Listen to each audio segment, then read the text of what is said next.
अस्सलाम वालेकुम, this is Shahid Naveed from Pakistan property leaders Bahria town Karachi. आज हमारे साथ हमारे पीपीएल के सीईओ जनाब अदनान मुदस्सर साहब मौजूद हैं। कैसे हैं अदनान साहब? अल्हम्दुलिल्लाह। डॉक्टर साहब आप कैसे हैं? Fine, thank you. सर, पिछले दिनों आपकी एक वीडियो बहुत यूट्यूब पे वायरल हुई जिसमें ये था कि प्रॉपर्टी बिल्डर कहीं भाग तो नहीं जाएगा। हाल तो उसका इन्वान से वो नेगेटिव चीज़ लग रही थी, लेकिन आपने जो लोगों को गाइड किया कि किस तरह एक अच्छे और एक नॉर्मल या एक बुरे वो प्रॉपर्टी बिल्डर्स की पहचान है, तो हमारे बहुत सारे कस्टमर्स ने सवाल किया कि ये आपने बिल्डर्स के हवाले से तो ये बात बता दी है जी। लेकिन काइंडली ये बताइए कि एक अच्छे कंसल्टेंट को या प्रॉपर्टी ब्रोकर को कैसे हमने हायर करना है, क्योंकि इसमें भी तो अच्छे बुरे लोग हैं ना। बिल्कुल। अच्छा डॉक्टर साहब, इसमें आपका बिल्कुल वैल्यूएबल क्वेश्चन है और मैं नाज़रीन को मुखातिब करके कुछ चीज़ें जो प्रीवियस वीडियो की उसके बारे में भी और जो आफ्टर इफेक्ट में ये वाला आपका रिस्पांस में सवाल आ रहा है इसको भी देखते हैं। तो नाज़रीन, हम लोगों ने वीडियो बिल्कुल रिकॉर्ड की कि कुछ ऐसे प्राइवेट बिल्डर्स या लोग जो बहरिया टाउन में काम कर रहे हैं, अक्सर ऐसी कंप्लेंट्स आती हैं कि बहरिया टाउन में काम करने वाले ये लोग, इनमें से काबिल एतबार कौन से हैं और कौन से लोग टाइम पे परफॉर्म कर रहे हैं और चीज़ें डिलीवर भी कर रहे हैं। तो इन सारी चीज़ों को लेके, इन चीज़ों के पेश नज़र हमने कोशिश की थी कि आपको एक मैसेज दें और आपके साथ वो इन्फॉर्मेशन जो ग्राउंड रियलिटीज़ हैं वो शेयर करें। आज जो ब्रोकर्स को लेके एक आइडियल सिनेरियो में डॉक्टर साहब आपका सवाल है, तो वो ऑब्वियसली हमारी एक अवेयरनेस प्रोग्राम के तहत ही हमारे कस्टमर्स को एक अच्छा मैसेज देना ही मकसद है। तो इसमें मैं बता दूं कि देखें, फर्स्ट ऑफ ऑल जो भी आपका जो ब्रोकर हो, कंसल्टेंट हो, हमें बीइंग इन्वेस्टर, कस्टमर, हमें ये चीज़ देखनी चाहिए कि हम जिसके साथ कम्युनिकेशन में जा रहे हैं या कंसल्टेंसी के लिए हायर कर रहे हैं, हम लोग किसी पढ़े लिखे बंदे को एथिकली, प्रोफेशनली जो इनरिच बंदा है उसको हम लोग हायर करें। गुड। हम लोग ऐसे एक पर्सनैलिटी के साथ कम्युनिकेशन में आए जिनको एक प्रोडक्ट नॉलेज हो, जिसके पास for example if we are going to discuss about commercial properties और हम एक ऐसे बंदे के पास बात कर रहे हैं जो रेजिडेंशियल का काम कर रहा है, तो फिर मेरा ख्याल है कि उनका सूटेबल वो शख्स नहीं है। अगर कोई यहाँ पे देखें, रियल स्टेट में ब्रोकर्स और जब आप लोग कंसल्टेंट्स की बात करते हैं तो बड़ी वास्ट फील्ड बन चुकी है। It has become industry right now. ये पहले की तरह यानी 90s में या 80s में जिस तरह से लोग डिस्कस करते थे, अब रियल स्टेट वैसे नहीं है। रियल स्टेट अब इंटायरली डिफरेंट एक प्रॉपर अपनी फील्ड को मनवा चुके हैं। It has become a complete industry. मैं ऐसे ही है सर। अब जब इंडस्ट्री बनी है तो उसमें आपको आज सिर्फ इन्वेस्टमेंट नहीं करनी, आपको एक बाइंग नहीं करनी, आपको आफ्टर विच सेल सर्विसेज भी चाहिए, आपको टैक्सेशन की कंसल्टेंसी भी चाहिए, आपको सिर्फ बाइंग करके उसको होल्ड नहीं करना, आपको क्रिटिकल एनालिसिस भी चाहिए कि आपने फ्यूचर में इस इन्वेस्टमेंट को अगर रखा है तो फ्यूचर में जाके आरओआई कैसा देगी, अभी वो प्रॉपर्टी के कीमतें किस स्टेज पर पहुंच चुकी हैं। फॉर एग्जांपल, मैं किसी भी प्रॉपर्टी को अगर लेता हूं तो मैं उसको बताता हूं किस प्रॉपर्टी के 10 स्टेजेस हैं।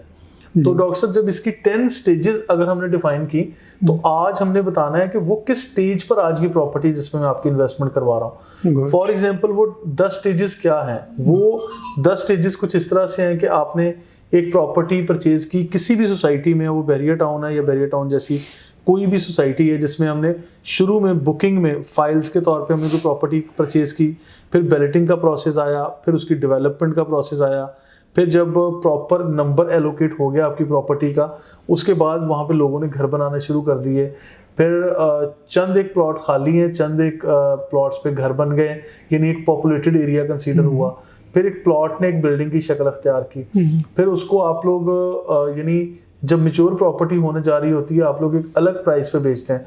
फिर जब वो प्रॉपर्टी बन के हैंड ओवर होगी, अब उसकी मेंटेनेंस, उसको एक बड़ी फाइन क्वालिटी के साथ उसको मेंटेन रखना और फिर उसको रेंट के तौर पे आगे देना, यानी आप ये कह लें कि ये आफ्टर सेल सर्विसेज में चीज़ें आ गई।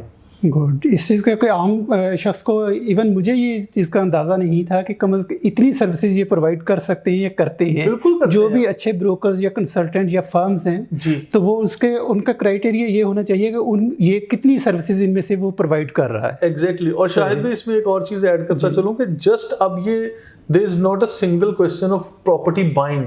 मैं समझता हूँ प्रॉपर्टी बाइंग के अलावा प्रॉपर्टी सेलिंग एक इंटायरली डिफरेंट स्टेज है। जब आप फॉर एग्जांपल मैंने कह दिया जी आज शाहिद भाई आया मेरे पास, मैं इनको प्रॉपर्टी खरीद के देनी है, तो मैं आपको बड़ी अच्छी सर्विसेज दे रहा हूँ, सुबह शाम कॉल्स भी कर रहा हूँ, फॉलो अप भी ले रहा हूँ, और आपको 10-10 प्लॉट्स भी दे रहा हूँ, 10-10 घर भी ऑप्शन शेयर कर रहा हूँ कि ये मेरे पास ये सब अवेलेबल है। इन केस ऑफ सेलिंग जब मैं आपको बेचने के लिए कहता हूँ तो आप बिल्कुल खामोश होकर बैठ जाते हैं कि अच्छा जी बेचना तो मेरी आर्ट नहीं है, या बेचना तो मेरा यानी कैलेंट डोमेन नहीं है, मुझसे बिकेगा नहीं, या मुझसे उस तरह से खातिर खा अच्छे रिजल्ट्स नहीं मिलेंगे। तो ये एक इंटायरली डिफरेंट और इंटायरली मैं समझता हूँ यूनिक एक सेगमेंट है सेलिंग के पॉइंट ऑफ व्यू से भी। सही, इसीलिए सर ये एक प्रोफेशनल चीज़ का दर्जा इख्तियार कर गया है। बिल्कुल कि अगर आपने एक एथिकल वैल्यूज़ को भी वो मद्देनजर रखना है कि ना सिर्फ उसे एक चीज़ बेचनी है बल्कि उसने अगर रीसेल करनी है, प्लस फर्दर उसे कोई अगर टैक्सेशन के मामले में रिकंस्ट्रक्शन के लिए या कंस्ट्रक्शन के लिए उसके लिए कोई उसे सर्विसेज चाहिए, वो सर्विसेज देनी है। जिस तरह की भी क्लाइंट सर्विसेज चाहता है उस अपनी प्रॉपर्टी के बारे में उसे आपने फॉलोअप में वो सर्विसेज देनी है, जिस तरह बाकी वो हमारे प्रोफेशनल्स देते हैं। अब कंस्ट्रक्शन एक इंटायरली डिफरेंट चीज़ है और रियल एस्टेट में सेल परचेज या ब्रोकर्स की एक अलग जगह। जब किसी भी प्रॉपर्टी, कमर्शियल प्रॉपर्टी की एक मैं मिसाल दे देता हूँ, एक हम लोग 200-250 गज का एक कमर्शियल प्लॉट परचेज करते हैं। ये कमर्शियल प्लॉट परचेज करके देने तक खत्म नहीं हो जाता सिलसिला, अब उस प्लॉट पे, उस जमीन के टुकड़े पे बिल्डिंग भी खड़ी करनी है। जब बिल्डिंग बनानी है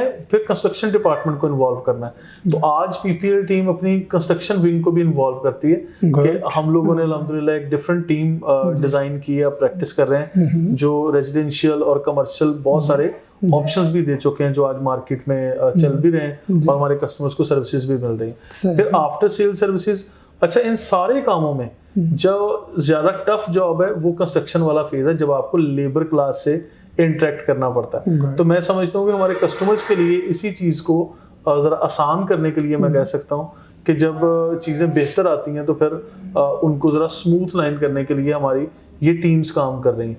ठीक है, अच्छा इन टीम्स का जो काम है वो फिर आपको, हमारी इस टीम में अल्हम्दुलिल्लाह पढ़े लिखे लोग हैं, एजुकेटेड लोगों का होना, एक बड़ी फाइन किस्म की कम्युनिकेशन, यानी आप कह लें कि ट्रांसपेरेंट कम्युनिकेशन हर किसी को चाहिए होती है।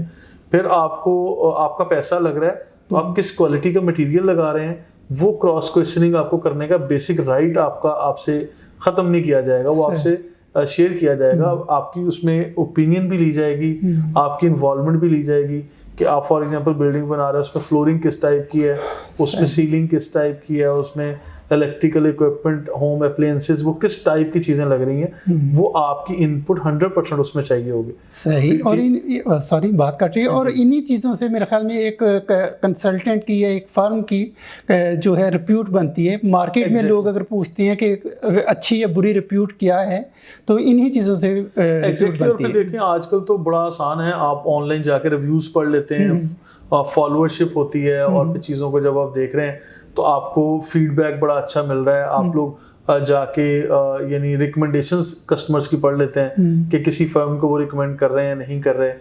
तो ये सारी चीज़ों को जब वन बाय वन देखते हैं तो आपको फिर वेल रेप्यूटेड इदारे के साथ ही साइन अप करना चाहिए। ठीक है, क्योंकि सॉरी टू से जब हम चीज़ें डिस्कस करते हैं, बड़ी पॉलिसीज, बड़े रूल्स, बड़े कानून और बड़े लीगल एस्पेक्ट डिस्कस किए जाते हैं, लेकिन बहुत सारी चीज़ों में हमारे पास या कंज्यूमर राइट्स को इतना वैल्यू नहीं किया जाता, या हम ये कह लें बीइंग अ ब्रोकर मैं कहूँ हमारे राइट्स को इतना प्रोटेक्ट नहीं किया जाता, तो हमें पूछने वाला कोई नहीं होता। अब डीलर्स कमेटी वगैरह भी बन गई हैं, चीज़ें हैं, लेकिन फिर भी जो जितना उसको यूटिलाइज करता है उसी तरह से वो फिर अपना फ़ायदा हासिल कर लेता है। लेकिन मैं हमेशा ये कहता हूँ कि आप लोगों को बाकायदा टाइम देना चाहिए, स्टडी करें, हिस्टोरिकल पर्सपेक्टिव देखें उस फर्म का, उस इदारे का, उस इंडिविजुअल का जिसके साथ आप काम कर रहे हैं, आप उसका बैकग्राउंड भी देखें, उसकी जो प्रैक्टिस है उसके बारे में रिव्यूज़ पढ़ लें आप ऑनलाइन जाके, उसका प्रोफाइल देखें, उसको कितना अरसा हो गया ये काम करते हुए, कितने प्रोजेक्ट्स पहले किए हैं, कितने उसके पाइपलाइन में हैं, क्या प्रैक्टिस है। इन सारी चीज़ों को अगर देखेंगे तो मेरा ख्याल है कि एक अच्छा कंसल्टेंट, एक अच्छा ब्रोकर आपको मार्केट से मिल ही जाता है। और सर इसमें मैं ये ऐड करता चलूँ कि जो मसलन बड़ी फार्म्स हैं लाइक ज़मीन.com या PPL, इनके पास प्रोफेशनल्स की जो टीम मौजूद है, उनके पास स्पेसिफिक नॉलेज भी है कि जिस तरह आपने कहा कि कमर्शियल के लिए नॉलेज अलहदा होना चाहिए, प्लाट के लिए अलहदा होना चाहिए, कंस्ट्रक्शन के लिए अलहदा होना चाहिए, रीसेल के लिए, एवेल्यूएशन के लिए कुछ और चीज़ें कंसिडर करना पड़ती हैं। तो ये हो सकता है कि एक आदमी के पास, दो आदमियों के पास ये नॉलेज ना हो। तो जब आप एक टीम वर्क के तौर पे काम कर रहे होते हैं तो आपके पास मुख्तलिफ ग्रुप मौजूद हैं, आप वो लोगों को असाइन कर सकते हैं, क्लाइंट को असाइन कर सकते हैं।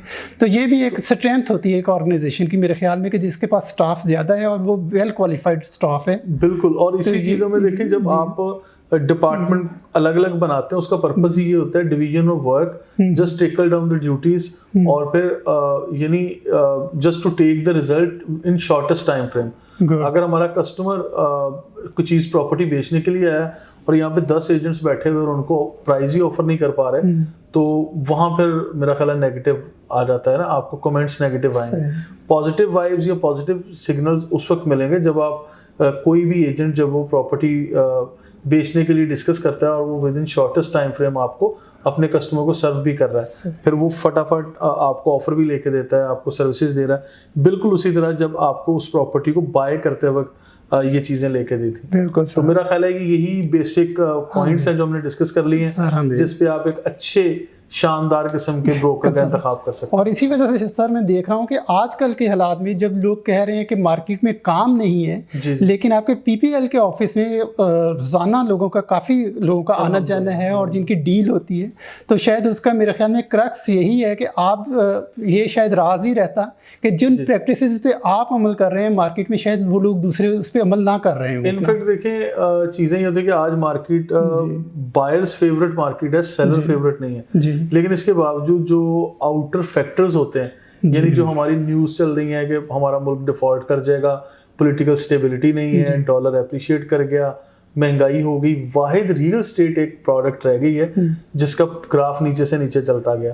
और फिर जब लोग कहते हैं कि जब न्यूज़ सुन के इलेक्ट्रॉनिक मीडिया, सोशल मीडिया को स्क्रॉल डाउन करते जाते हैं, डिप्रेशन का शिकार होते हैं और आते हैं मार्केट में कि I want to sell this product, तो फिर उस टाइम क्या होता है कि उनको कोई प्रॉपर ऑफर ही नहीं मिलती। जब ऑफर नहीं मिलती तो फिर लोग परेशान होते हैं। तो आज PPL टीम माशाल्लाह सेलिंग डिपार्टमेंट अलग काम कर रहा है, परचेजिंग और बुकिंग डिपार्टमेंट हमारा अलग काम कर रहा है, और मार्केटिंग के पॉइंट ऑफ व्यू से और इसी तरह से ये सारी चीजें सही। So nice of you sir.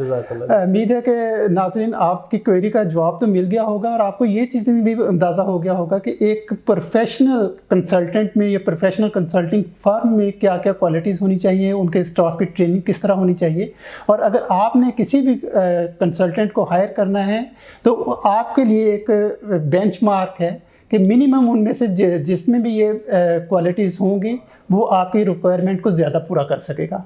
अगर आप मज़ीद कोई मालूमात चाहते हैं या फर्दर हमारी कोई गाइडलाइन चाहते हैं प्रॉपर्टी के बारे में, सेल परचेज़ के बारे में, तो काइंडली आप हमसे रब्ता कायम करें। Thank you. अल्लाह हाफ़िज़।